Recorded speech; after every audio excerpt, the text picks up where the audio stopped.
السلام عليكم ورحمة الله وبركاته.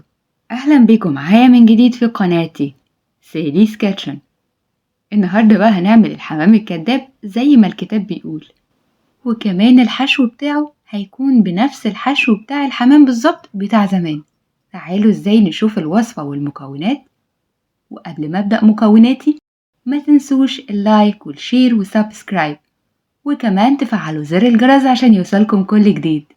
حلة على النار وهنزل بمعلقة كبيرة من الزبدة، وممكن سمنة بلدي أو زيت، ولكن الزبدة بتعلي تيست جدا في طعم الرز. وهنزل ببصلاية مفرومة أو متقطعة مكعبات زي ما تحبي، ولو حابة كمان تبشريها مفيش مشكلة، لكن هتنزل مية كتير وده أنا مش عايزاه. هنقلب البصلاية لحد ما تحمر كده ويكون لونها ذهبي، وبعد كده هضيف عليها حوالي 4 قناصات من 4 فرخات متقطعين مكعبات ومغسولين ومتصفين. وهنبدأ في تشويح القوانص دي حبة حبة، وبعد دقيقتين 3 بنزل بكوباية إلا ربع أو كوباية صغيرة من المية، لأنه بطبيعة الحال القوانص أصلا بتحتاج تسوية أعلى من الكبدة. وبالظبط بعد ما تبدأ القوانص على نار عالية تبدأ تستوي، وبعد كده نوطي عليها لحد ما المية بتاعتها خلاص تنشف ويكون شكلها كده. بنزل عليها على طول بقى بالكبد اللي موجودة عندي وبرضو متقطعة مكعبات صغيرة. هما برضو 4 كبدات من 4 فرخات. تقدروا تقولوا كده ربع كيلو كبد على قوانص مفيش مشكلة. وبعد كده ضفت نص معلقة من الملح، نص معلقة من الفلفل الأسمر، نص معلقة بهارات، نص معلقة كاري. كل المقادير هسيبها لكم مظبوطة جدا في الديسكريبشن أو في صندوق الوصف تحت أسفل الفيديو. وبعد 3 دقايق وبعد ما اتأكدت إن الكبدة استوت هبدأ بقى أضيف عليها كوباية كبيرة من الرز مغسول ومتصفي، رز مصري. تقدروا تستخدموا رز بسمتي، ولكن الوصفة الأصلية برز مصري أو بلدي عادي جدا. بعد ما الرز اتشوح هنزل بكوباية من المية عشان يستوي نص تسوية، النص التاني هتستوي جوه الفرخية. وبعد كده هغطي عليه. وده شكل الرز بعد ما استوى نص تسوية بالظبط، أخد على النار 5 دقايق. وادي أوراق الفراخ اللي هنعملها حمام كداب. احنا بنجيبها كده من عند بتاع الفراخ، بنقوله عايزين أوراق مخلية للحمام الكداب، طبعا مغسولة ومتصفية وزي الفل. هنبدأ بقى نعمل بصلتين كده متقطعين شرايح علشان نحطهم في الصينية تحت الأوراق علشان تحميها من النار. وكمان طبعا هتعمل لها تيست هايل جدا مع الصوص اللي هينزل منها، بدون أي زيت بدون أي توابل. برص البصل زي ما احنا شايفين. وادي بقى ورك الفرخة. وهحتاج بقى ستيكس أسنان أو خل الأسنان، موجود في كل حتة طبعا، في أي مكتبة، في أي مستلزمات مطبخ، موجود في كل مكان. وهنبدأ بقى إن احنا نحشي الورك كده من جوه بالظبط كأننا بنحشي حمامة. هنحط تقريبا مقدار ربع كوباية أو معلقتين كبار من الرز، وهنقفل كده الجلد شوية مع اللحم شوية وبستيكس، ونبدأ إن احنا نلم الأطراف على بعضها. وبالمناسبة عملناها قبل كده وكان من غير خل ومن غير أي خياطة ومن غير أي حاجة، وكانت كلها ملمومة على بعضها.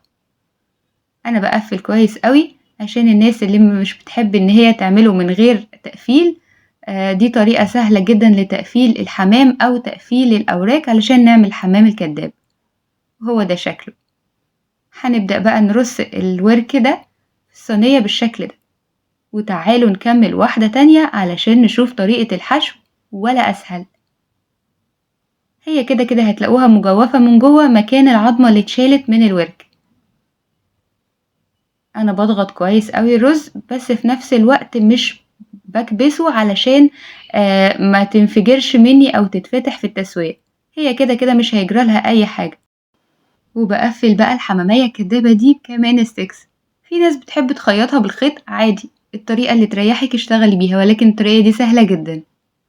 احنا بنشكشكها بس كده شكشكة بسيطة لحد ما بنتأكد انه خلاص اتقفلت. هي مجرد ما تلمس النار هتلاقوها بتلم لوحدها على بعضها. ما تنسوش في الخطوة دي انا بكون مولعة الفرن على درجة حرارة 280 او 270 او اعلى درجة موجودة عندكم علشان يستقبل الحمام. وهو ده شكلها خلاص. بنضفها من اي رزاية موجودة عليها وبحطها على الصينية. وهو ده شكل الحمام الكداب اللي عملته كله. بالمناسبة الأوراق دي كانت 1.25 كيلو تقريبا. وحطيت معلقة زبدة أو معلقة سمنة بلدي، وعليهم معلقة كبيرة من صويا صوص الغامق ونص معلقة ملح، ربع معلقة فلفل أسمر، وهنا بقى معلقة كبيرة من بهارات البرجر. تقدروا تستخدموا بهارات مشاوي، بهارات شيش طاووق، أي بهارات موجودة عندكم حابينها تقدروا تستخدموها. هنقلب كل البهارات مع الزبدة أو السمنة، والزبدة ياريت أفضل لأنه بتدي تيست عالي جدا مع الحاجات دي. وبعد كده بحطها على الوش وبفردها بالفرشة كده بالشكل ده. أولا هتعمل طعم حلو قوي وكمان لون هايل. خلاص عملت الصينية كلها وجهزتها علشان تدخل الفرن.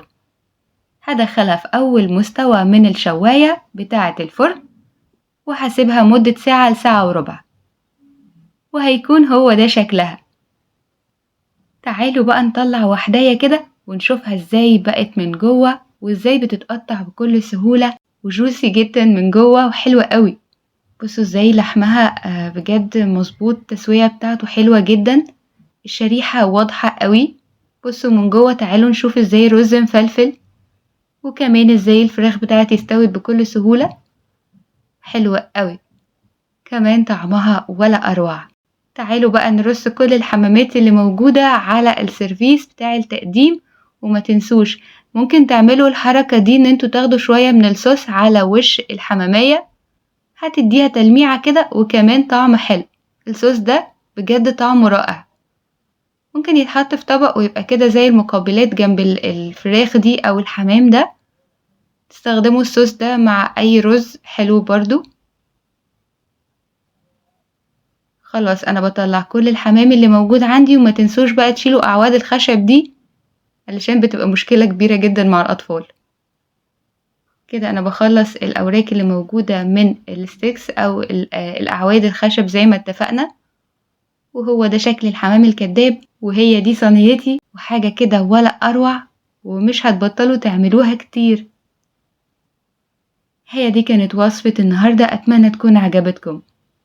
ولو وصفتي عجبتكم ما تنسوش اللايك والشير والسبسكرايب، وكمان تفعلوا زر الجرس عشان يوصلكم كل جديد. دلوقتي بس أقدر أقول لكم لمزيد من الوصفات تابعوني على قناتي سيلي's كيتشن.